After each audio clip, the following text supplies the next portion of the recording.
नमस्कार दोस्तों, आप सभी का स्वागत है नेचुआ हलचल में। मेरा नाम है अहमद सुल्तान खान नेचुआ। आज हमारे साथ में है रुपेंद्र सिंह जी बोची और हम यहाँ पे है बोची गांव के अंदर इनके खुद की आवास के ऊपर। तो आज हम यहाँ पे इनसे प्रेस वार्ता करने आए हैं कि आगामी जो 23 जुलाई को नेचुआ में राजपूत और कायम खनी संगठन हो रहा है उसके ऊपर हम इनके विचार लेने आए हैं। तो इनका मैं आपको इंट्रोडक्शन करवा देता हूँ। ये है रुपेंद्र सिंह जी बोची और इन्होंने छात्र नेता का चुनाव लड़ा है और अभी जो ईडब्ल्यूएस का आरक्षण उसमें स्वर्ण जातियों को लाभ नहीं मिल रहा था तो इन्होंने आमरण अनशन किया था उसके ऊपर और स्वर्ण जातियों को लाभ दिलाने में इनकी अहम भूमिका रही थी। तो आइए मिलते हैं रुपेंद्र सिंह जी बोची से। तो रुपेंद्र सिंह जी बोची, आप हमें बताइए कि अभी जो आप ये 23 जुलाई को जो अपना जो सम्मेलन कर रहे हैं तो उस पर आपका जो विचार है वो बताइए। देखो, मैं आपको सबसे पहले बता देता हूँ, राजपूत और कायम खानी सम्मेलन हम कर रहे हैं। तो राजस्थान के अंदर इन दोनों जातियों का बाहुल्य भी है और आपसी जुड़ा भी वर्षों से, सदियों से, 200 साल पहले से नहीं, 600 साल, हजारों सालों से रहा है। और अभी एक चीज और बता दूं, इन दोनों जातियों का आपसी खून का रिश्ता भी है। और गोगा जी चौहान के वंशज हैं कायम खानी बंधु। तो गोगा जी चौहान के बाद मोटेराव जी हुए। मोटेराव जी के 4 पुत्र थे, उनमें से करम सिंह जी थे। उन्होंने कायम खानी अपना नाम कायम खान रख के धर्म परिवर्तन किया था। उन्होंने पूजा पद्धति बदली थी लेकिन अपने राजपूती गौरव को नहीं छोड़ा था। आज भी कायम खानी समाज के अंदर राजपूत और कायम खानी समाज के जो अपना जो कल्चर है उसको बखूबी निभाते हैं।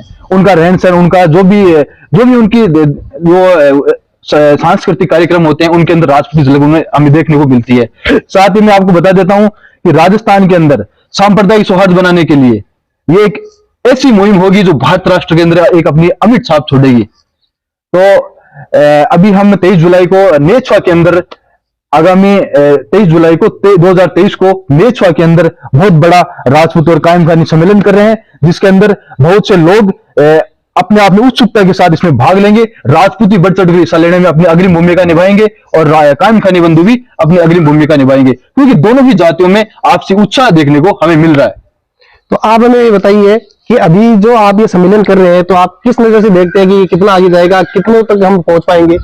देखो, हम संपर्क कर रहे हैं, लगातार हम जनसंपर्क में हैं और हमारी इस मुहिम के अंदर आदरणीय हमारे राजपूत सभा के जिला अध्यक्ष जी मदन सिंह जी गोगावास जो हमारे अग्रज के रूप में काम कर रहे हैं, आदरणीय हमारे नसीर खान जी मोरडू का पूर्व सरपंच और आकम अली खान सिंगराउट सरपंच। इस प्रकार से इस मुहिम के अंदर बहुत से लोग हमारे सामाजिक जो हमारे बुजुर्ग हैं वो इस मुहिम में लगे हैं, बढ़ चढ़कर वो भाग ले रहे हैं और मुझे पूरा विश्वास है कि ये मुहिम हमारी सफल होगी और राजपूत कायम खानी एकता की मिसाल पूरे भारत राष्ट्र के अंदर एक अपनी अमिट छाप छोड़ेगी।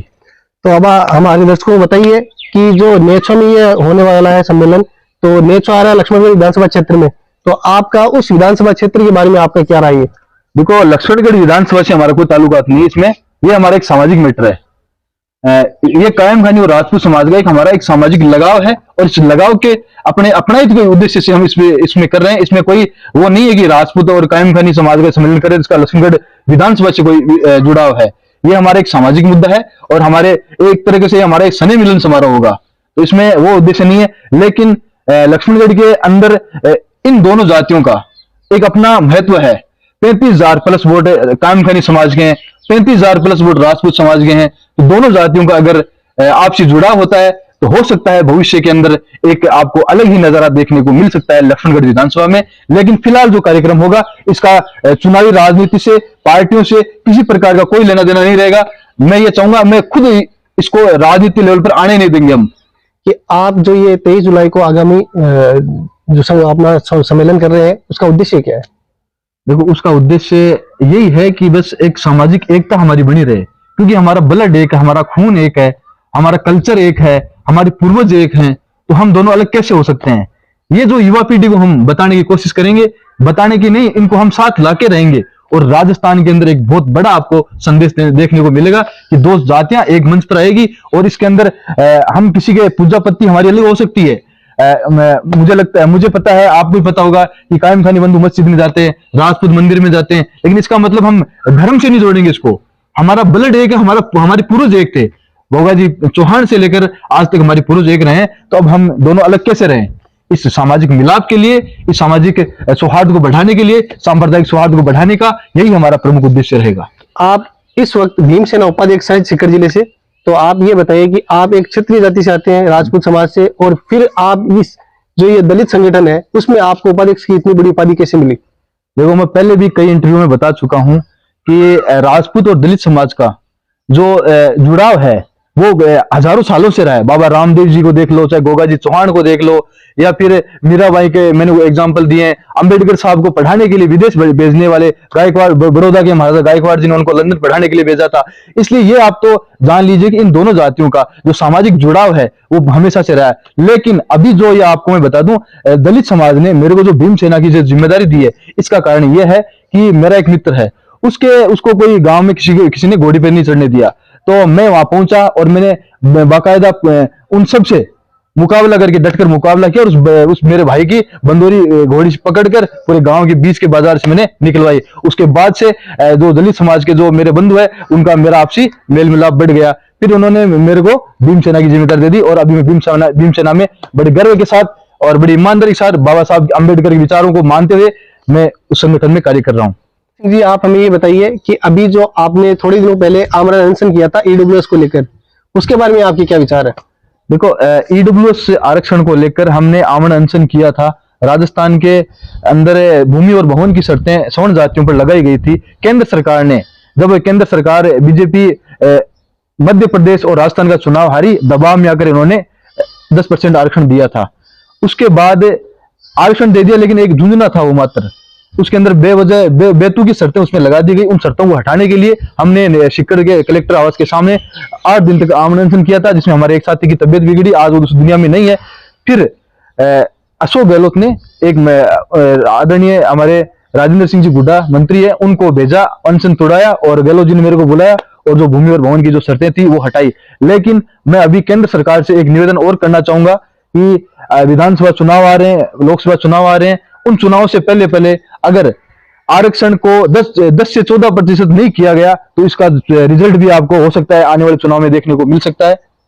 ये बात। तो आप ये बताइए कि जो अभी क्याम खानी और राजपूत सम्मेलन कर रहे हैं, उसका अपने पास में उद्देश्य क्या है कि अपन उसको कहाँ तक लेके जा सकते हैं? उसको हम नेछवा से शुरू करेंगे साहब, और उससे पहले हमने सीकर में रानी महल से हमने शुरुआत की थी। सबसे पहली हमारी मीटिंग रानी महल में हुई। उसके बाद हमने भीलवाड़ा में हमारा राजपूत कायम खानी छात्राओं से हमने मीटिंग की थी, वो भी हमारी सफल रही। और सबसे बड़ी बात मैं आपको बता दूं कि हम जहां भी जाते हैं, राजपूत और कायम खानी दोनों जातियां हैं, उन दोनों ही जातियों में आपसी उत्साह हमें देखने को मिल रहा है। दोनों ही जातियां अपने आप गले लिखने के लिए तत्पर खड़ी है। तो हम चाह रहे हैं कि हमने भीलवाड़ा में जो कार्यक्रम किया, लाडनो में हमारा जो कार्यक्रम हुआ, उसके बाद अब हम नेछवा के अंदर एक बड़ा आयोजन करना चाह रहे हैं, और इसके अंदर भारी संख्या में राजपूत और कायम खानी समाज के बंधु एकत्रित होकर एक सामाजिक सौहार्द का, सांप्रदायिक सौहार्द का बहुत बड़ा संदेश राजस्थान में देंगे। बहुत। तो अभी आप हमारे दर्शकों को आखिरी कुछ बातें बताइए, अगर आप जो बताना चाहते हैं। मैं फिलहाल तो यही कहना चाहूंगा कि अभी जो नेछवा के अंदर आगामी 23 जुलाई 2023 को राजपूत और कायम खानी स्नेह मिलन समारोह किया जा रहा है, इसके अंदर मैं नेछवा के राजपूत समाज से, नेछवा के कायम खानी समाज से हाथ जोड़कर निवेदन करना चाहूंगा कि आप ज्यादा से ज्यादा संख्या में पधार कर इस सम्मेलन को उस मुकाम तक पहुंचाइए जो जिन पार्टियों ने सामाजिक गतिरोध जो पैदा किया है, हमारे को आपसे आपस में लड़ाने का जो उनका जो उद्देश्य है, उसको विफल करने के लिए हमें एक जगह होना पड़ेगा। उन कट्टरपंथियों के खिलाफ, चाहे वो हिंदू समाज से वो कट्टरपंथी हो, चाहे मुस्लिम समाज की वो कट्टरपंथी हो, दोनों कट्टरपंथियों के खिलाफ हमें अब एकजुट होकर एक मिसाल राजस्थान में नहीं पूरे भारत राष्ट्र में हमें कायम करनी होगी, और सांप्रदायिक सौहार्द का एक से अच्छा संदेश हमें देना है। इसलिए मैं पुनः आपसे निवेदन करना चाहूंगा कि ज्यादा से ज्यादा संख्या में पधार कर नेछवा में आने वाले 23 जुलाई 2023 को होने वाले सामाजिक स्नेह मिलन समारोह में आप अधिक से अधिक संख्या में पधारें।